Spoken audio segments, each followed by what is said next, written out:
Welcome to Miss Kali Vlog. Tara't samahan niyo akong pakinggan ang part 4 ng ating story. Nagpatuloy ng normal ang buhay ng mag-asawang Belle at Ruben sa pagdaan ng mga araw. Habang lumilipas ang panahon, ay natatanggap na ni Belle hindi sila talaga pwede ni Paul. May asawa na siya at mga anak. Unti-unti na niyang nakakalimutan ang lalaki. May katagalan na rin na di niya to nakikita. Isang gabi bago matulog ang mag-asawa ay napag-usapan nila ang nalalapit na kaarawan ni Ruben. Belle, may mga in-invite ako sa linggo sa birthday ko. Mga kaibigan at kasama ko sa trabaho. Konting inuman lang naman at konting handaan. Iilan lang naman ang aking sinabihan. Ani ni Ruben sa magandang misis. Sige darling, anong gustong regalo ng asawa ko ha? Sagot naman ni Belle sabay yakap sa mister. Kahit wala ng regalo, pagmahal mo lang ay kontento at masaya na ako. I love you darling. I love you too. Sagot ng magandang asawa. Dumating ang araw ng birthday ni Ruben. Maagang gumising ang mag-asawa para mag-prepare ng ihahanda. Hindi muna sila nagbukas ng kanilang sari-sari store. Sabay umalis ang mag-asawa para mamalengke, pero naghiwalay sila. Si Ruben ay nagtungo sa wet market at si Belle naman ay nagpunta sa loob ng grocery. Darling, sa bahay na lang tayo magkita. Mauna ka na't umuwi pag nakapag-grocery ka. Bili ni Ruben sa misis. Sumang-ayon naman dito si Belle. Habang namimili si Belle ng mga dilatang gagamitin sa handaan, ay may narinig siyang tumawag sa pangalan niya. Si Paul. Belle, kumusta? Medyo nakaramdam ng hiya si Belle nang makita ang lalaki. Bigla kasi niyang naalala ang nakaraan. O Paul, ikaw pala? Okay naman kami, ikaw ba? Nahihiyang tanong ni Belle. Ayos din lang. Ano bang meron at ang dami mo namang binibili? Tanong ulit ni Paul. Birthday ni Ruben ngayon eh. Kasama ko siya kanina pero naghiwalay kami kasi bibili siya ng mga karne. Hindi ka ba nasabihan? Punta ka mamaya, may konting kainan. Nakakahiya naman kung pupunta ako. Hindi ako nasabihan ni pari eh. Tila dismayadong sabi ni Paul. Baka sobrang busy lang noon kaya hindi ka nasabihan. Baka nga. Belle, pwede bang makigamit ng phone mo? May iti-text lang akong urgent sa trabaho. Nalowbat kasi ako eh. Ganun ba? O sige, okay lang. Dali-daling inabot ni Paul ang phone ni Belle. Hindi alam ni Belle na iti-text ni Paul ang sariling numero para makuha ang number ng babae. Matapos mag-text ay sinauli na ni Paul ang telepono. Salamat Belle ha. Ang ganda-ganda mo talaga. Parang hindi ka tumatanda. Teka, tapos ka na bang mamili? Gusto mo ihatid na kita sa inyo para may katulong ka magbuhat ng pinamili mo. Tapos na ako, Paul, pero nakakahiya naman sa'yo. Sus, maliit na bagay. Tara na, hatid na kita. Pero sumasakay ka ba sa motor? Dalawa kasi yung motor ko eh. Okay lang naman, kaso paano yung mga pinamili ko? Madali lang yan. Ipapalagay natin sa kahon tapos sa likod ng motor ko itatali. Hindi na pigilan ni Belle si Paul na ihatid siya sa bahay. Pareho lang din naman kasi ang kanilang daan at ilang kanto lang ang pagitan ng kanilang lugar. Habang binabaybay ang daan pa uwi, ay nakakapit ang isang kamay ni Belle sa matipunong katawan ni Paul. Sa likod siya ni Paul nakapwesto. Belle, pwede bang makisuyo? Parang may maliit na langgam kasi na kumagat sa bandang puson ko. Pwede bang pakikamot saglit? Gawa-gawa lamang to ni Paul. Habang nagmamaneho ay puro kapilyuhan ang nasa isip niya. Dahil sa nagmamaneho nga ay ginawa naman ni Belle ang pakiusap ng lalaki.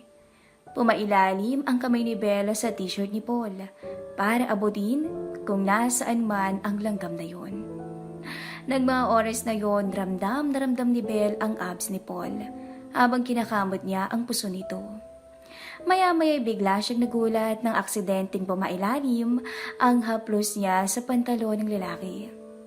Sinadya kasi ni Paul na idaan sa lubak ang motor. Biglang napahinto si Belle.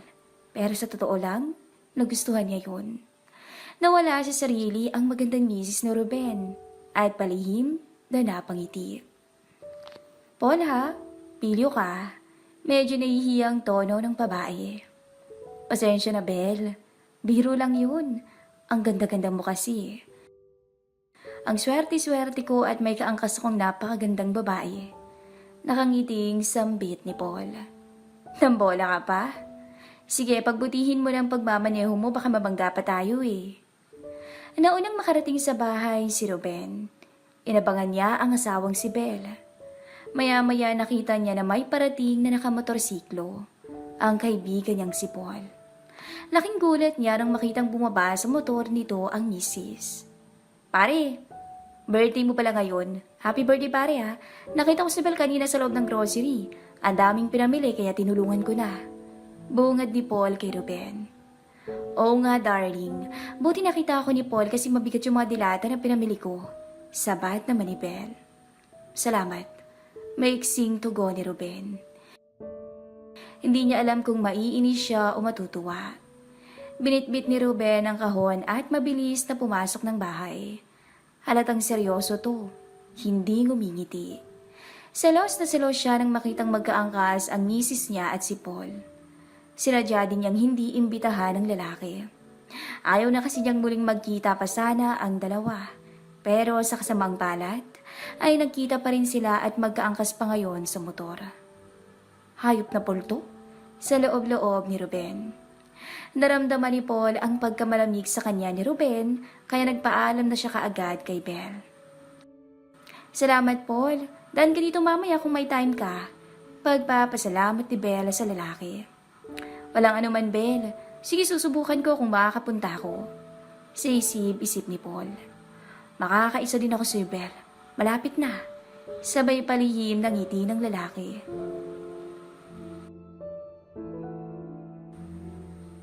Habang nagluluto ang mag-asawa ay napansin ni Belle na tahimik si Ruben. Alam niya na dahil ito kay Paul. Nagsiselos to. Agad niya tong nilapitan at niyakap kahit nakatalikod sa kanya. Happy birthday darling. Sabay halik sa mga pisngi nito.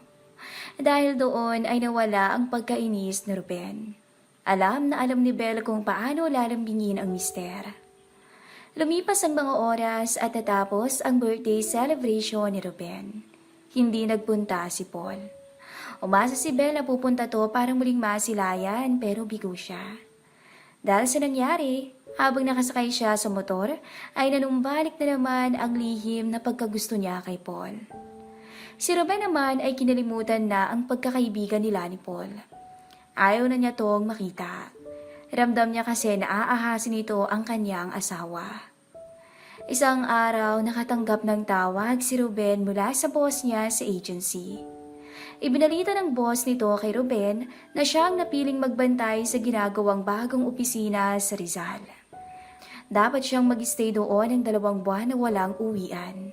Kapalit noon ay ang malaking dagdag na bayad. Hindi na nakatanggi si Ruben sa boss niya. Agad itong ibinalita ni Ruben sa asawang si Belle.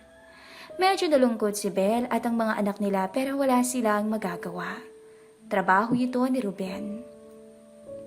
Lumipas ang 2 araw ay tuluyan ng umalis patungong Rizal si Ruben. Naiwan ang kanyang magandang misis at 2 anak. Pero bago pa man siya umalis, ay gabi-gabi niyang pinagsawaan ang magandang misis sa kama. Nagpakasasa ang mag-asawa kasi matagal-tagal din nilang hindi makakasalo ang isa't isa. Maraming ibinilin si Ruben kay Belle. Isa na dito na iwasan niyang makipagkwentuhan sa mga kalalakihan. Bawal din siyang magsuot ng mga sexing damit pag lalabas siya ng bahay. Araw-araw silang magte-text at magtatawagan para kumustahin ang isa't isa at ang mga bata. At higit sa lahat, bawal na bawal siyang makipag-usap kay Paul kung makikita niya to sa labas. Kailangan niyang iwasan to. Sumang-ayon na lang si Belle sa asawa para walang gulo. Isang gabi, habang nanonood ng TV ang mag-iina ay nakatanggap ng text si Belle galing sa isang di kilalang number. Nagpalitan sila ng text. Bandang huli ay nagpakilala na rin na ito nga ay si Paul. Inaraw-araw ni Paul ang pakikipag-usap kay Belle sa text. Walang katapusang kumustahan, palitan ng mga quotes at minsan ay nauuwi sa mga pilyong jokes. Nalaman din ni Paul na nasa Rizal pala si Ruben at mag-i-stay ito doon ng 2 buwan. Lumipas pa ang mga araw. Day off noon ni Paul. Naisipan niyang pumunta sa bahay ni Belle. Naghanda si Paul. Nagdala siya ng mga pasalubong sa mga bata. Nang makarating siya sa bahay ni Belle, ay agad naman itong pinatuloy ng babae. Nakipaglaro si Paul sa mga bata, sabay bigay ng dalang pasalubong. Tuwang-tuwa naman ang mga anak ni Belle. Halos araw-araw nagpupunta si Paul sa bahay ni Belle. Hindi niya kinakalimutan ang mga pasalubong at laruan para sa mga anak nito. Dahil madalas makapag-usap sina Paul at Belle, ay lumalim na ang pagkakaibigan nila. Naging palagay na ang loob nila sa isa't isa. Gayon din ang mga anak ni Belle at Ruben. Napalapit na ang mga to kay Paul. Hindi sinabi ni Belle kay Ruben na nagpupunta si Paul sa bahay nila. Kahit araw-araw silang magka-text o magkausap sa phone, ay hindi na ikuwento ito ng babae. Sa isip-isip niya ay mahirap na dahil alam niyang magagalit at magsiselo si Ruben kay Paul. Minsan habang sabay-sabay na kumakain ng hapunan ang mag-iina kasama si Paul, ay nagsalita si June, ang lalaking anak nila Ruben at Belle. Ma, sa makalawa meron kaming family day. Kasama daw ang buong pamilya. Paano yan? Wala si Papa. Hindi daw po pwedeng kulang eh. Tito Paul, pwede mo bang kaming samahan? Kunyari, ikaw na lang munang papa ko. Sige na po. Nagulat sina Paul at Belle sa sinabi ni June. Kung papayag bang mama mo okay lang sa akin. Sagot ni Paul sa bata. Siguradong papayag po, Tito Paul. Yes, kumpleto tayo sa activity namin sa school. Tuwang-tuwang sinabi ng bata. Napangiti na lang si Belle kay Paul. Dahil araw-araw kinakausap ni Ruben ang mga anak sa phone, ay pinagbili na ni Belle ang mga to na huwag sasabihin sa ama na nagpupunta si Paul sa kanila. Huwag ding sasabihin na isasama nila to sa family day sa school. Sumunod naman ang mga bata. Candy at chocolate lang ang katapat at sumusunod na ang mga to sa utos ng ina nila. Natapos ang family day. Maraming mga activities at mga games ang ginawa noon. Napakagwapo at ganda ni Paul at Belle. Pareho pa sila ng damit na isinuot. Akala mo'y tunay na mag-asawa. Sila ang tinanghal na champion dahil sa dami ng games na sila ang nanalo. Tuwang-tuwa ang mga bata. Nang matapos ang programa ay umuwi na sila. Sa sobrang pagod ay nakatulog sa biyahe ang 2 bata. Tig-isa sina Paul at Belle sa pagkarga sa mga to hanggang sa makarating ng bahay. Paul, salamat ha. Mabutit nandyan ka. Ang sesay ng mga bata kanina. Malambing na sambit ni Belle kay Paul. Wala yun. Basta ikaw. Kailan nga pala uwi si paring Ruben mula Rizal? Mga 5 weeks pa siya dun Matagal-tagal pa. Nang marinig to ni Paul ay bigla siyang lumapit sa babae. Nakatingin to sa mga mata ni Belle na parang nag-aapoy at nangungusap.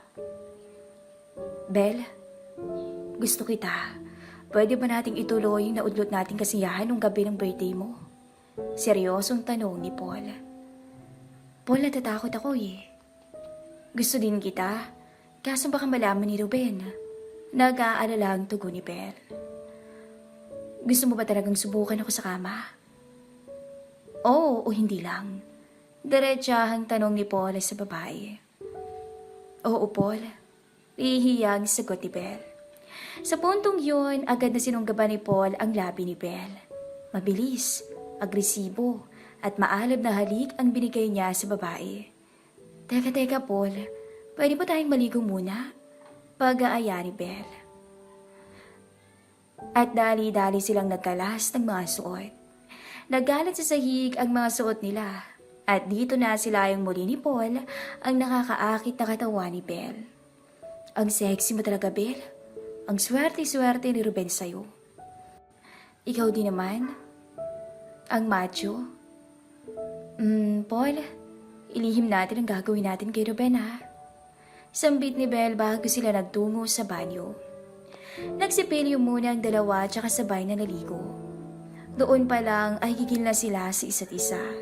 Nagmakapagbanlaw ay hindi na nakapagpigil si Paul. Isinandal niya si Belle sa pader ng banyo. Unti-unting sinuyo niya to sa labi pa ibaba hanggang sa mapaluhod siya sa harapan ni Belle. Halos mawala naman sa ulirad si Belle. Nakusang ibinukas ang mga hita para kay Paul.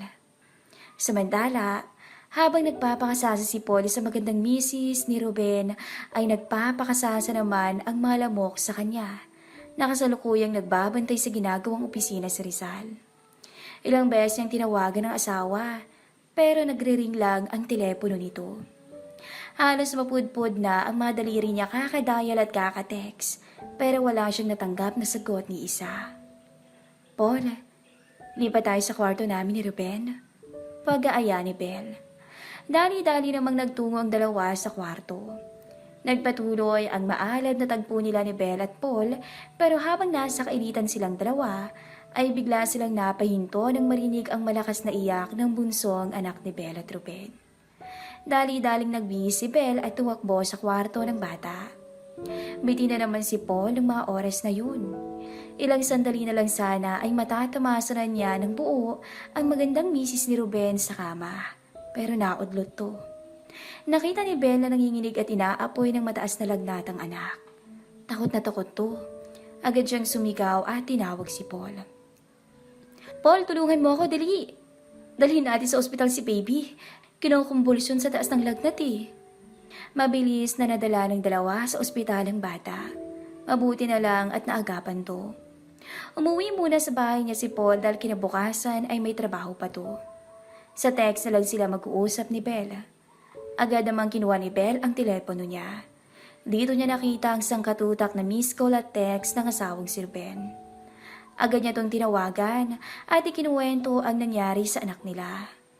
Napawi naman ang pag-aalala ni Ruben dahil sinabi ng asawang babae na maayos na ang lagay ng bata. Si Ruben naman ay nag-request na magpapalit bilang guard sa Rizal dahil sa kondisyon ng anak niya. Pinayagan naman siya ng boss niya. Hindi alam ni Belle na uuwi na si Ruben sa bahay nila.